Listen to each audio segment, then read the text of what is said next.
இன்று நாம் காணப்போகிற ஒரு உற்சவமானது பரம பவித்திரமான உற்சவம். அதற்கு பவித்திர உற்சவம் அப்படின்னே பேர். இந்த பவித்திர உற்சவத்தில் என்ன விசேஷம் அப்படின்னு நம்ம தெரிஞ்சுக்கணும்னு சொன்னால், 12 மாதம் நடக்கக்கூடிய உற்சவத்தினுடைய பிராயச்சித்தமாக அந்த உற்சவம் நடக்கிறது.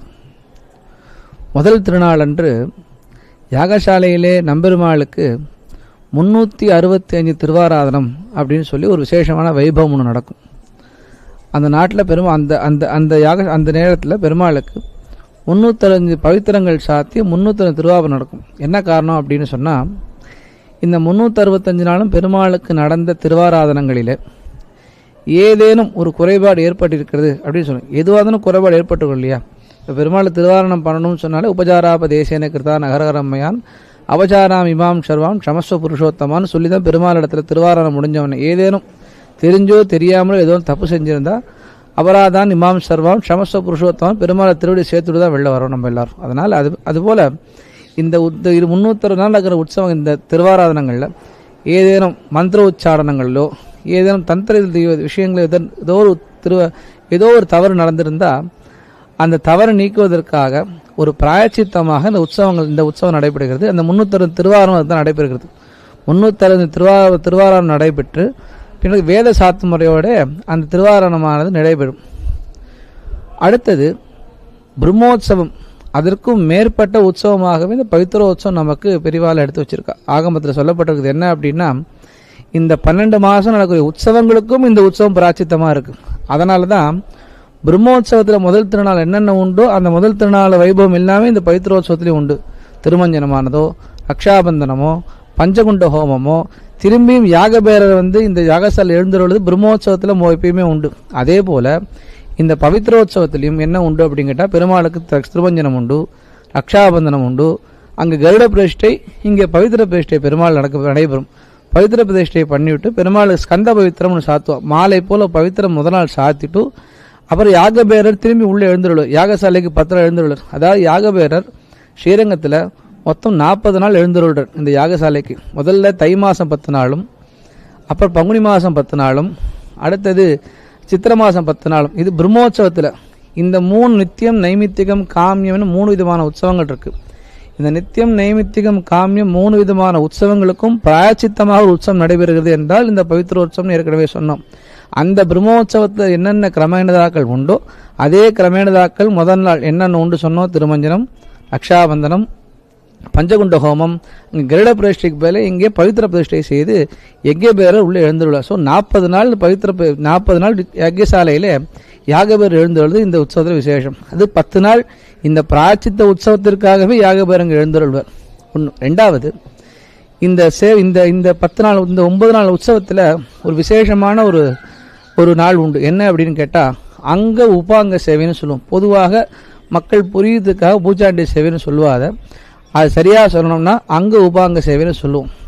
பொதுவாக அங்கோபாங்கங்கள்னு பெருமாளுக்கு அவர் சொல்கிறது என்னென்னா, ஹிருதிமூர்த்தினி ஷிகாயாந்து ஸ்கந்தையோ கரமத்தியதா நேத்திரையோ உதரே புஷ்டதேசே பாகுத்வயே ததா ஊருபியாம் ஜானுயுக்மேஜ பாதியோகோ ததனந்தரம். பெருமாளுக்கு ஹிருதயத்தில் தொடங்கி சிரசு பிறகு ஷிகை பரியந்தம் திருவடி முதல் வரக்கூடிய எல்லாருக்கும் அங்கங்கள் உபாங்கங்கள்னு பேர். விசேஷமாக நம்ம இந்த சேவையில் என்ன நடக்கும் அப்படின்னு சொன்னால், பெருமாளுடைய அந்தரங்கமாக இருக்கக்கூடிய ஒவ்வொரு அங்கங்களுக்குமே இங்கு திருவாரணம் உண்டு. அது குறியீடாக பவித்திரங்களை சாத்திவிட்டு பெருமாளுக்கு சேவை சாதிப்பார். ஆதிசேஷன், பெரிய பெருமாள், கர்மார்ச்சி, உற்சவர், ஸ்ரீதேவி, பூமிதேவி, பலிபேரர், யாகபேரர், தீர்த்தபேரர் இவ அனைவருக்குமே பவித்திரம் சாத்துவா. அன்னைக்கு என்ன காரணம் அப்படின்னு கேட்டால், ஒரு விசேஷமான உள்ளர்த்தம் ஒன்று சொல்கிறா. என்ன அப்படின்னா, பெருமாளுடைய நாடிகள், நிரம்புகள், திசைகள் இவை அனைத்திற்குமே திருவாராதனம் செய்யப்படும். இன்னைக்கு அந்த அங்கோபாங்க சேவை அன்னைக்கு அதன் குறியீடாகத்தான் அந்த பெருமாள் திருமேனி முழுக்க அன்னைக்கு பெரிய பவித்திரமாக சாத்திருப்பா. அங்கோபாங்க சேவை அப்படின்னு பேர். இது ஆகமத்துவமாக நம்ம சொல்கிறோம். ஸ்ரீரங்க மகாத்மியத்தில் ஒரு அழகான வாக்கியம் ஒன்று உண்டு. என்ன அப்படின்னா, இந்த பெருமாள் தான் அங்கி, மித்து எல்லா திவ்யதேச பெருமாள் தான் அங்கம் அப்படின்னு சொல்லுவா.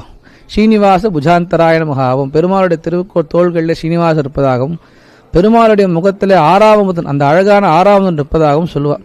ஒரு அன்வயத்துக்கோசரம் என்ன சொல்லுவா அப்படின்னா, இந்த பெருமாளுக்கு அங்கோபாங்க சேவையில் எல்லா திருவடி முதல் திருமுடி வரை எல்லா திருவாரனும் ஆயிடுத்து அப்படின்னு சொன்னால் இந்த 108 திவ்யதேச பெருமாளுக்கும் பிராச்சித்தமாக நடந்துவிட்டது அப்படின்னு சொல்லுவாள்.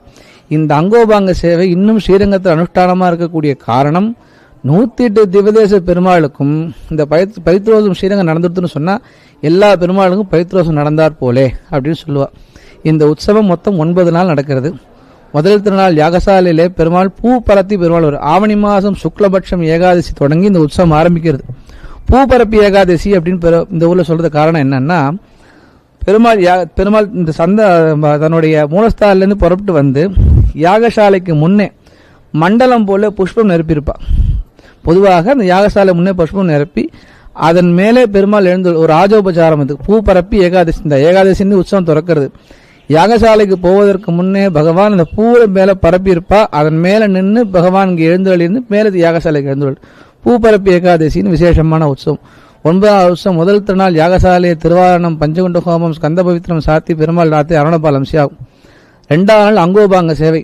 இது தொடங்கி பகவான் இங்கே பவித்ரோத்சவ மண்டபத்திலே 9 நாளும் எழுந்துள்ளார். 8வது நாள் ராத்திரி சயனம். 9 நாள் காலையே அவுபரஸ்நானம் தீர்த்தவாரி ஆகி பெருமாள் திருமஞ்சன மண்டபத்தில் எழுந்தருளி இருந்து திருமஞ்சனம் கண்டருளி ராத்திரி சாத்து முறையோட பவித்திர சாத்து முறையோட உற்சவம் நிறைவேறுகிறது. இந்த உற்சவத்தின் முக்கியமான விஷயம் என்னன்னு நம்ம தெரிஞ்சுக்கணும். அதாவது சர்வதோஷ பிராச்சித்தமாக இந்த உற்சவம் ஒரு வருஷத்துக்கான எல்லா உற்சவங்களுக்கும் பிராச்சித்தமாக இந்த உற்சவம் நடக்கிறது.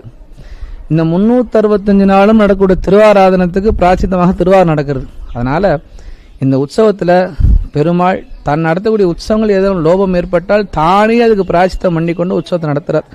அதனால் எல்லா ஜனங்களும் வந்து இங்கே இருந்து பெருமாளுடைய இந்த பிராச்சித்த உற்சவத்தை கண்டொருளி தான் எல்லாரும் தீர்த்தம் சொல்ல எடுத்து எல்லா தோஷத்தையும் நிவர்த்திக்கணும் அப்படின்னு கேட்டுக்கொள்ளப்படுகிறது.